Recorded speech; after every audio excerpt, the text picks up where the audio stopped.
Hoje eu espero que a partir da reflexão, a partir do texto que vamos ler, eu espero que o Espírito Santo fale ao seu coração.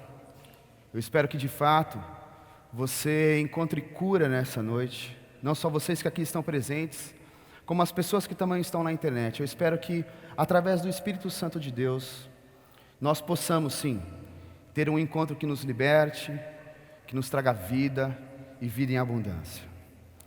Eu tenho a impressão que a falta de sentido é um dos grandes males do nosso tempo. Viktor Frankl, um homem que passou pelo processo do campo de concentração nazista, dizia que só se consegue sobreviver às situações difíceis da história se encontrarmos sentido na própria vida.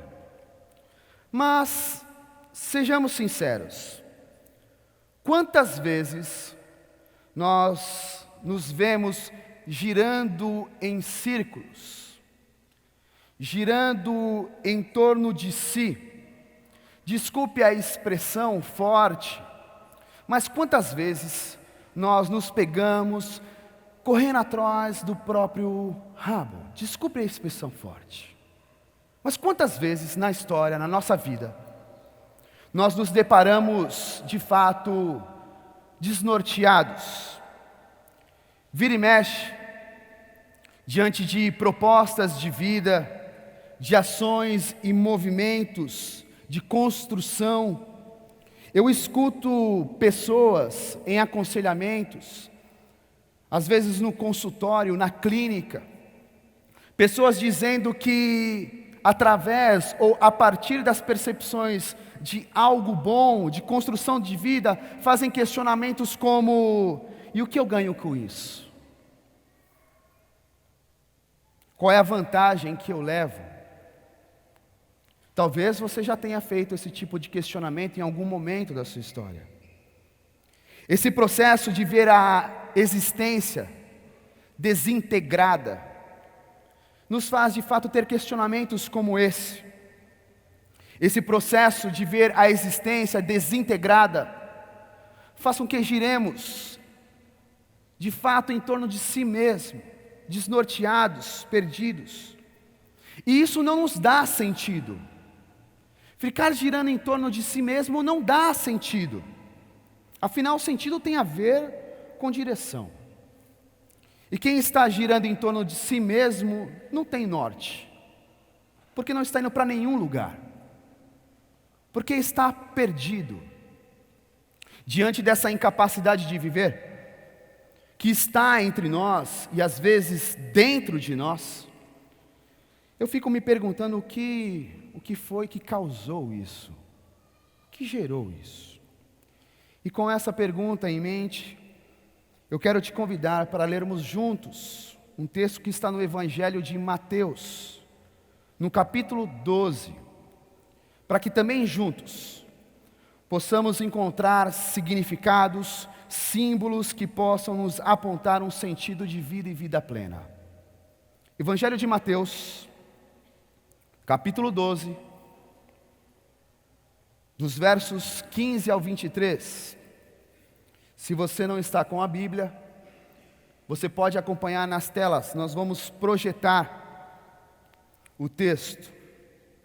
Diz assim: Jesus deixou a sinagoga, mas um grupo o seguiu.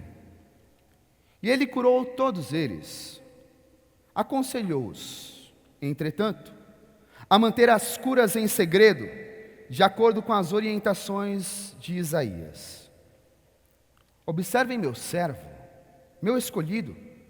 Eu o amo muito e tenho muita alegria nele. Meu espírito nele está. Mas ele não gritará, não levantará a voz, não haverá comoção nas ruas. Ele não desrespeitará os sentimentos de ninguém, nem o deixará de lado. Antes que você perceba, a justiça triunfará. O simples som do seu nome infundirá esperança, mesmo entre os que vivem longe e não creem. Logo depois, um pobre coitado afligido por demônios, cego e surdo, foi trazido à presença dele. Jesus o curou, deu-lhe visão e audição. O povo que viu isso ficou impressionado. Esse tem que ser o filho de Davi. Amém, até aí. Vamos ter mais um tempo de oração? Pai querido, eu lhe peço que, ao debruçarmos diante das Escrituras, ao debruçarmos diante desse texto, nós possamos ter um encontro contigo, um encontro libertador e que nos cure. Que o Seu Espírito Santo possa trazer para dentro de nós verdades e valores de Jesus de Nazaré. É isso que eu peço no Seu doce nome. Amém e amém. Como nós observamos no texto, as pessoas seguiam Jesus e Ele curou a todos e pediu para que mantivessem isso em sigilo, em silêncio. Que deixassem isso em segredo, no sagrado do seu íntimo. Tenho a impressão que Jesus faz isso porque Ele não buscava notoriedade. A busca de Jesus era apresentar a luta pela justiça. A busca de Jesus era manter a chama da esperança acesa, viva. Era derramar a graça sobre a humanidade para que todos tivessem o status de filhos e filhas de Deus, amigos de Deus. Jesus procurava e também apresentava o sentido da vida a partir da autotranscendência. Como assim? Ele apresentava algo para além de si, não era apenas olhando para si, girando em círculos. Como já dizia Frankl, o ser humano se realiza no serviço de uma causa, no amor a uma pessoa. Então talvez você esteja se perguntando, assim como eu me pergunto, como é que nós podemos transcender quando nos tornamos cegos existenciais? Como é que nós podemos transcender quando somos acometidos por uma surdez emocional? Como é que nós podemos sim transcender quando somos tomados por um espírito turvo e que nos tira a clareza do que é vida e vida plena? Um espírito que nos impede de dar à coexistência o caráter de reino dos céus. Como é que nós podemos transcender diante de tais questões? Eu quero deixar um primeiro ponto para você, que Jesus nos cura dos espíritos do mas. Jesus nos cura do espírito turvo. E talvez você vai falar o seguinte: Will, eu fiquei confuso. Espírito do mas, vou tentar esclarecer. É provável que por conta da pressão do dia a dia, é provável que por conta das demandas financeiras que chegam na sua casa, os boletos vão chegando, é provável que por conta do medo de errar, da fantasia do perfeccionismo, do inflar do ego, você já tenha se percebido perdido e tenha sido acometido pela falta de sentido. É bem provável. Talvez, assim como o homem do texto que lemos, você se encontre cego existencialmente. Não consiga perceber as coisas da vida. Não consiga perceber as coisas sagradas. Assim como bem disse o Eliel, no momento da oferta, talvez você esteja acometido por uma surdez emocional, onde você já não é mais impactado, onde as questões já não te tocam, ao ponto de não conseguir notar, de fato, as coisas importantes e estragadas da vida, e ficar girando em si mesmo. Quando li o texto, pelo primeiro momento que li, antes de rabiscar o meu esboço de reflexão, eu fiquei com a impressão que o homem cego, surdo e afligido por demônios, de fato tinha uma vida desintegrada. Porque como é que pode se observar, perceber a vida, acometido por pensamentos turvos, sem ver a história, sem ouvir o que se passa? Como é que pode? eu tenho a impressão que ele sim, de fato, está desintegrado. E talvez você se questione de novo, mas como assim, Will? Devido às questões que afligem, fico com a impressão que a razão, a sensação, o sentimento, a intuição deste homem estavam desconexas, perdidas. Se você ler o texto no seu sentido literal, será difícil identificar essa ideia. Contudo, se você abrir um espaço para fazer associações livres, você perceberá, se identificará, que infelizmente todos nós, em algum momento da nossa história, temos funções esquecidas, recalcadas, e por isso nos vemos desnorteados, perdidos, desorientados. Nos vemos desintegrados. Eu espero que você seja melhor do que eu, e muito melhor. Mas eu preciso confessar que por às vezes me ver cego existencial, me perceber cego existencial, surdo emocionalmente falando, algumas vezes eu me percebi desintegrado da minha família. Me percebi desintegrado dos meus amigos. Talvez você se veja desintegrado dos seus filhos, porque o mundo é tão dinâmico e tão difícil, e você se vê desintegrado. Talvez você se perceba desintegrado da sua comunidade, da sua igreja, do seu trabalho. Às vezes, nos percebemos totalmente desintegrados das relações afetivas que temos, e também por isso ficamos totalmente perdidos e sem sentido. Acredito que é preciso de fato encontrar paz, mas não é uma paz qualquer. É preciso encontrar a paz que de fato nos dê sentido na vida. A palavra shalom, paz em hebraico, em seu sentido literal significa estar inteiro. E isso talvez aqui esteja já um primeiro insight, uma primeira sacada que temos que ter. Estarmos inteiros, por vezes por não estarmos inteiros, integrais, com tudo que temos, com as nossas limitações e dificuldades, com as nossas ambiguidades, por queremos nos colocar no lugar de um ego que consegue definir tudo e que se acha o melhor, por de fato não estarmos inteiros, nos vemos perdidos, por olharmos apenas com o óculos do ego, ficamos girando em círculos. Mas Jesus tem uma boa notícia para você. Jesus tem a notícia de que Ele quer te dar saúde. Ele quer te dar cura.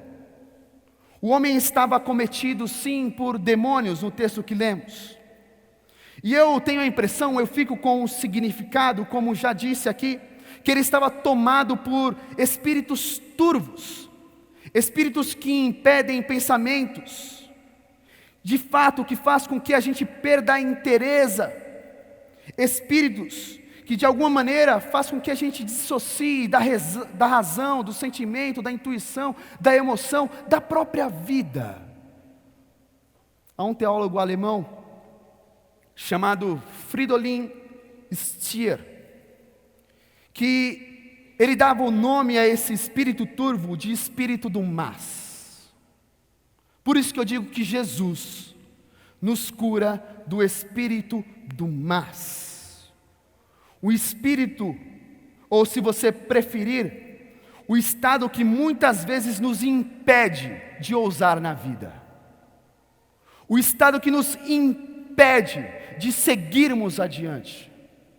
O estado que nos impede, de fato, de construirmos a nossa história. Confesso, como disse aqui, que escuto muitas pessoas, e às vezes quando estou dialogando com elas, quando pergunto qual o sentido da vida, qual é a causa que você está empenhado, ou seja, o que faz você caminhar, surgem muitos mas isso não é possível para mim. Mas eu não tenho culpa, a culpa é dele ou dela. Mas será que isso vai dar certo? Mas eu não vou perdoá-lo ou perdoá-la.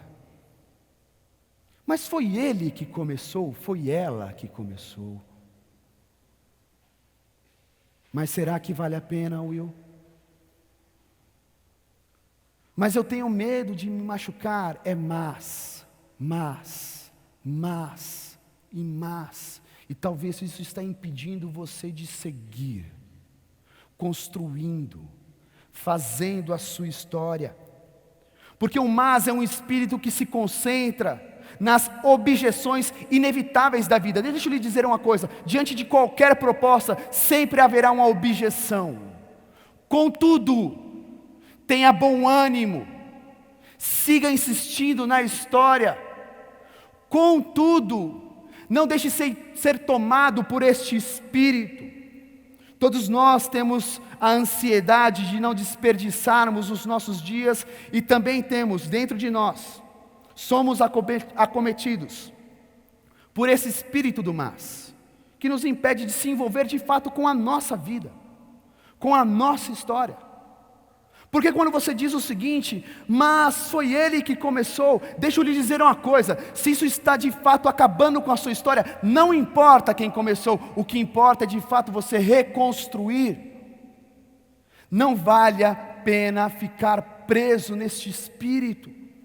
Jesus, diante da condição de um espírito turvo, que nos impede de ver a existência de uma forma integral, um espírito que nos causa surdez, ele nos dá, nos proporciona, nos apresenta a possibilidade de cura. As palavras de Jesus, a vida de Jesus, a proposta de Jesus, a mensagem do Evangelho, a boa notícia inunda um ambiente de graça, inunda um ambiente de compaixão, de misericórdia, e isso nos dá disposição para enfrentar inclusive esses espíritos que às vezes vão nos travando. As palavras de Jesus expulsam de fato os espíritos turvos, que embaçam os nossos pensamentos para trazer clareza, para trazer consciência, para trazer de fato os valores do divino para dentro da nossa vida, para que isso seja suficiente para caminharmos. Clareza para deixarmos as coisas velhas para trás e nele, em Jesus de Nazaré, o homem que aí apresenta um espírito que nos traz clareza, fazermos coisas novas, para que nele não fiquemos presos às questões que nos impedem de viver, mas façamos sim novas histórias, para que nós possamos encontrar um novo jeito de ser. Que jeito? A imagem e semelhança de um Deus que insiste na vida, que acredita em novas alianças, que acredita em recomeços, que acredita em construir a história. É um novo jeito de pensar, um novo jeito de agir, um novo jeito de sentir, um jeito que abandona sim o mas e se entrega por alguém, por uma causa, a causa do Evangelho, a causa do amor, essa causa que nos convida para uma vida, que não está para além de nós, mas que nos convida para uma vida.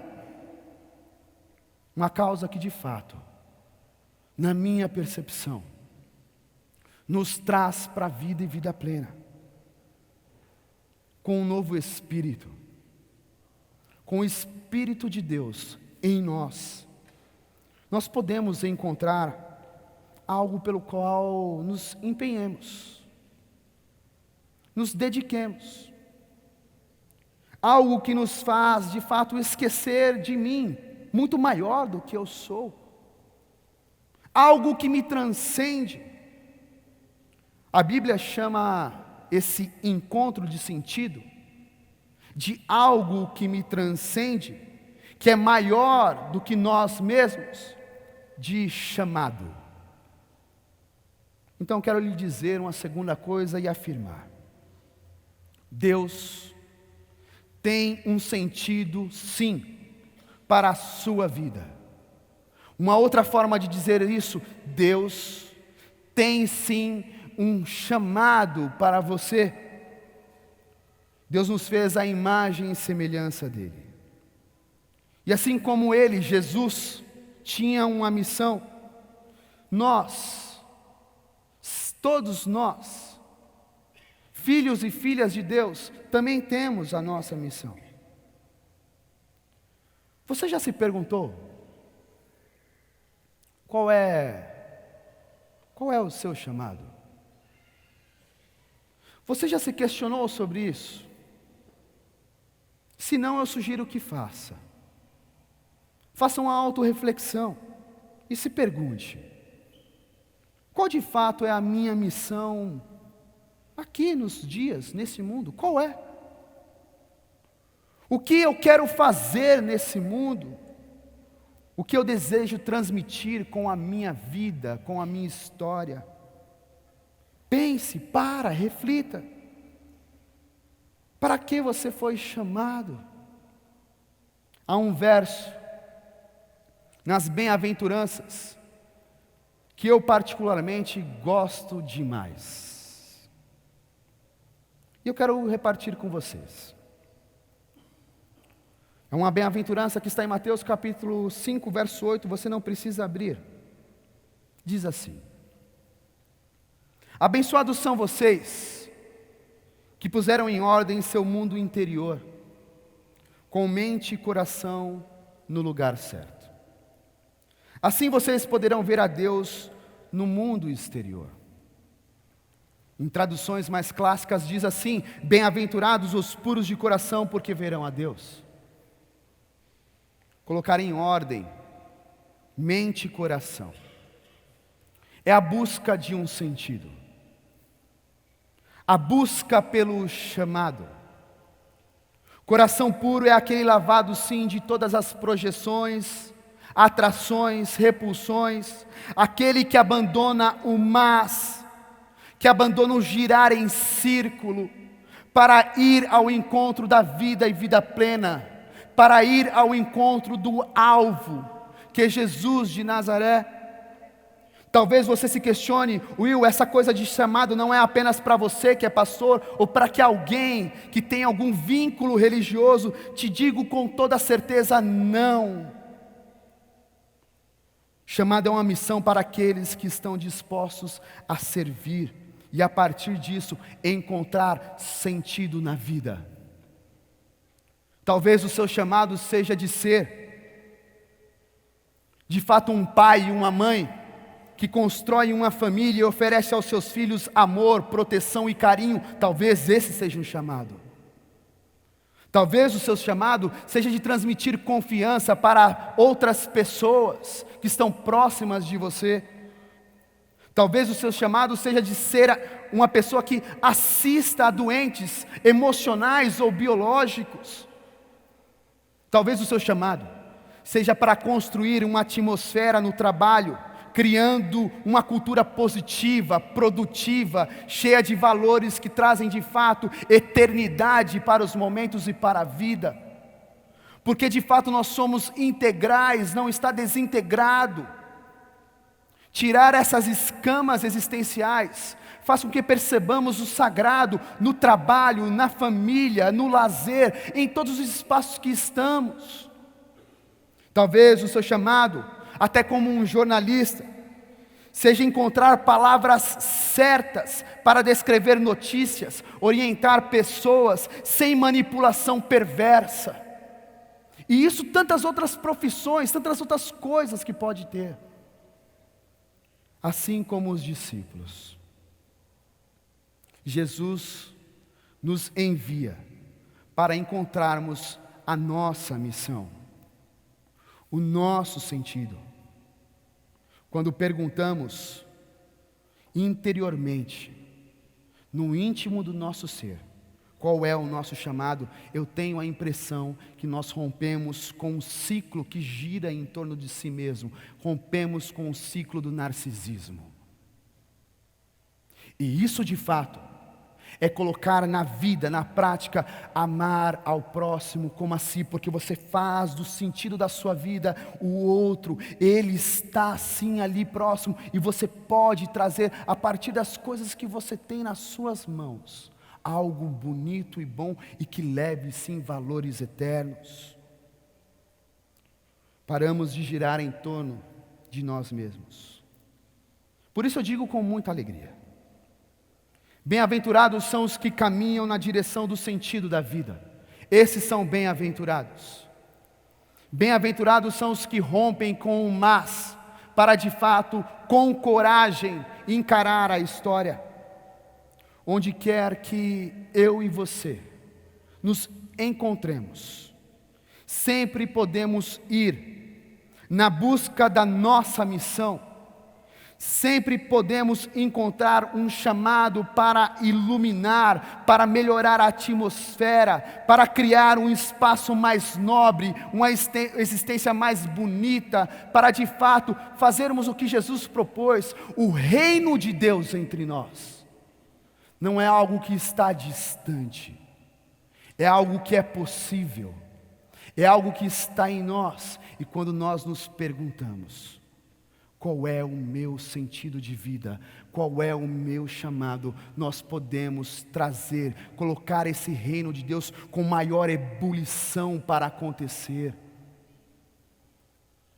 Da forma que nós vamos trabalhando, encontrando o nosso chamado, encontrando de fato um caminho para ajudar as pessoas à nossa volta, nós vamos dando um espaço, abrindo um espaço, para que elas sejam aceitas, reconhecidas, amadas.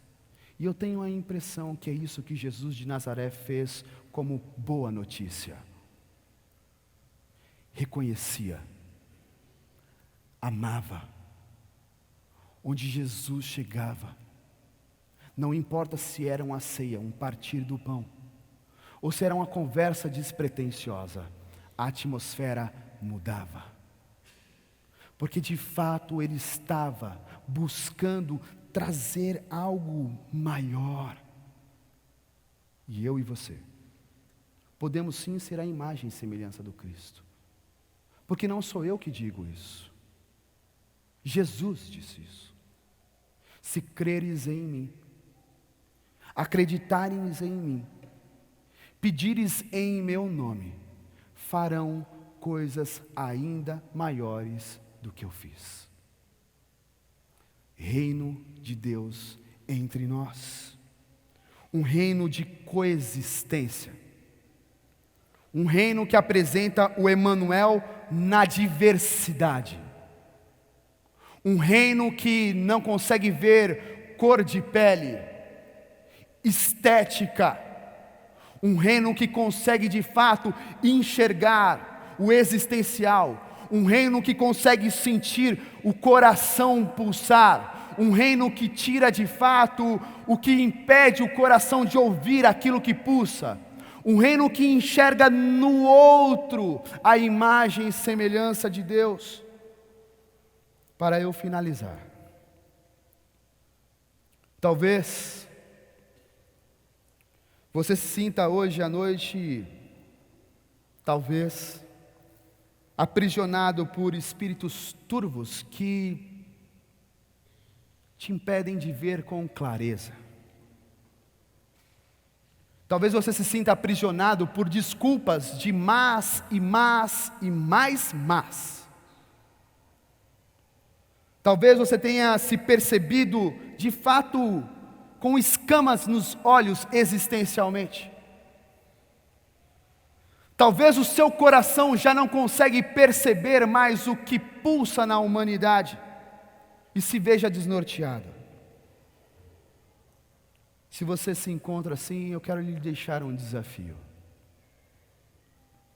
Seja um bem-aventurado. Seja uma bem-aventurada. Coloque em ordem o seu mundo interior. Transforme o seu coração em um coração puro, que é limpo das projeções, que abandona o mas, e você verá Deus na existência. E você perceberá Deus passeando entre nós. E você perceberá Deus através da nossa vida. É através dessa busca que você encontra o seu chamado. posso lhe afirmar que se você quiser, fizer este caminho sem alarde, sem fazer barulho, sem anunciar aos quatro ventos, Ele, o Deus amor, Jesus de Nazaré, não desrespeitará os seus sentimentos e nem os deixará de lado. Antes que você perceba, antes que você se dê conta, Ele te inundará de esperança e apresentará novos sentidos para que a vida aconteça.